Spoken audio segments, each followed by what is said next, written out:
Matahari belum sepenuhnya terbit. Ketika laboratorium rahasia itu mulai hidup dengan suara mesin, sistem pendingin, dan monitor yang menyala satu persatu. Udara masih dingin, kabut turun pelan di antara pepohonan pinus, dan sinar pertama matahari hanya menjadi garis tipis oranye di cakrawala. Hari itu tidak terasa seperti hari biasa. Ada sesuatu di udara, sesuatu yang tidak bisa dijelaskan. Seperti bisikan masa depan yang menunggu untuk diungkap. Di dalam laboratorium, ilmuwan muda itu menatap layar monitor besar yang menampilkan simulasi reaktor antimateri generasi kedua. Simulasi tersebut menunjukkan potensi yang menakutkan dan memukau. Produksi energi yang cukup untuk menyalakan seluruh benua dengan reaktor seukuran ruang tamu. Setiap grafik menunjukkan stabilitas yang perlahan meningkat hasil dari riset tanpa tidur, eksperimen yang mendebarkan, dan keberuntungan yang hampir tidak masuk akal. Ia meletakkan tangannya di permukaan metal halus yang dingin dan dalam hati bertanya, apa yang akan terjadi jika kita berhasil melampaui batas ini? Namun hari itu tidak hanya diisi ilmu. Dunia di luar mulai bergerak. Media global mulai mencium sesuatu sebentuk rumor, bisikan yang tersebar dari ruang rapat militer, perusahaan energi, dan kelompok penelitian independen.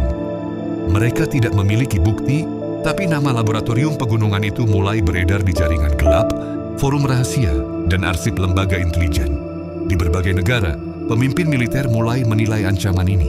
Energi antimateri bukan hanya sumber energi, tapi potensi senjata tak terbendung lebih dahsyat dari seluruh nuklir di dunia jika disalahgunakan. Sementara itu, pemerintah, perusahaan raksasa, dan akademisi mulai bertanya, siapa yang akan menguasai masa depan energi ini? Di ruang konferensi kecil di dalam laboratorium, ilmuwan muda itu mengumpulkan 6 orang terpilih orang-orang yang dipercaya menjaga rahasia besar ini. Di depan mereka ada papan digital yang menampilkan 3 kata besar: evolusi, energi, manusia. Ia mulai berbicara dengan suara tenang namun tegas. Penemuan antimateri bukan hanya tentang energi. Ini tentang arah baru peradaban. Kita berada di ambang perubahan paling besar dalam sejarah manusia. Setelah api ditemukan, manusia berubah. Setelah listrik ditemukan, dunia bertransformasi. Setelah fisika kuantum dipahami, kita memasuki era teknologi modern. Matanya memandangi satu persatu orang di ruangan itu. Antimateri adalah evolusi berikutnya. Tapi tidak semua perubahan membawa perdamaian. Setiap revolusi energi dalam sejarah disertai konflik baik ekonomi, politik maupun kemanusiaan. Ia berhenti sejenak, membiarkan kata-kata itu meresap. Pertanyaan kita tidak lagi apa yang bisa kita lakukan, tapi apakah umat manusia siap? Keheningan memenuhi ruangan. Asisten ilmiahnya, perempuan yang cerdas dan penuh rasa ingin tahu, akhirnya bertanya pelan, apakah menurutmu dunia akan menerima teknologi ini dengan damai? Sang ilmuwan menatap keluar jendela. Cahaya ungu dari reaktor pertama masih menyala pelan, hampir seperti jantung yang berdetak. Aku ingin percaya begitu. Tapi sejarah manusia jarang mengikuti jalur damai. Sementara itu, ribuan kilometer dari laboratorium, sebuah pertemuan rahasia sedang berlangsung di ruang bawah tanah mega kompleks militer. Di dalam ruangan gelap itu, layar holografik menampilkan gambar kabur laboratorium pegunungan. Seorang pria berjas gelap berbicara dengan nada dingin. Jika rumor ini benar, maka kita berada di ambang kehilangan dominasi energi dunia. Jika mereka sukses, dunia akan berubah dan bukan kita yang memegang kendali. Jenderal berkepala botak menambahkan dengan nada kasar. Energi antimateri menciptakan 2 pilihan. Menjadi pemimpin dunia atau menjadi subordinat selamanya. Kita tidak bisa membiarkan teknologi seperti ini berada di luar jangkauan militer. Mereka tidak perlu berbicara lebih banyak. Keputusan telah dibuat. Operasi rahasia dimulai.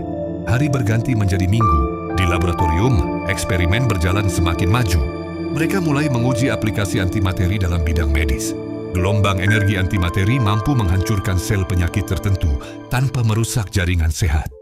Untuk pertama kalinya, ilmuwan menyaksikan tumor mengecil dalam simulasi uji. Asisten ilmuwan itu menatap hasil data sambil menahan napas.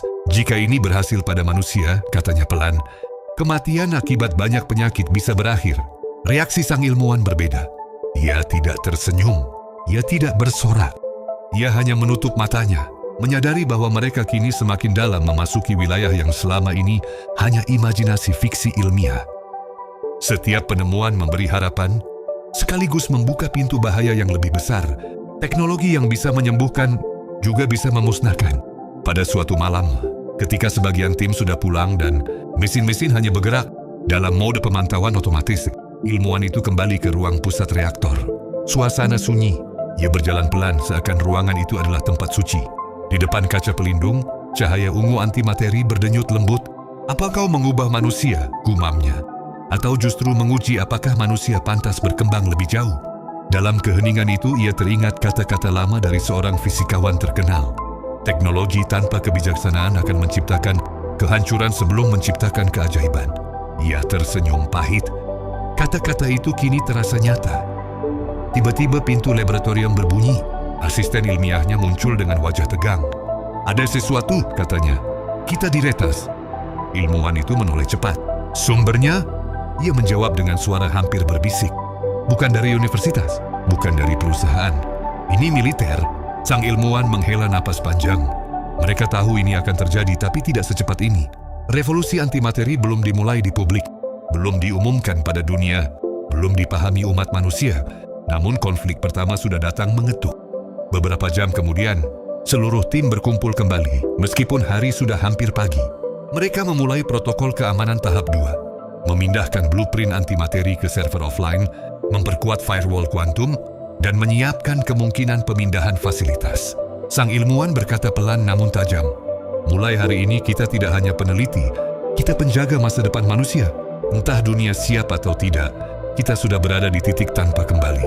Dia menatap masing-masing anggota tim sebelum berkata, "Mulai sekarang, semuanya berubah." Dan di saat kata-kata itu diucapkan, cahaya ungu antimateri berdenyut kuat, seolah merespons takdir yang sedang bergerak. The revolution had begun. Bukan hanya revolusi energi, tapi revolusi keberadaan manusia.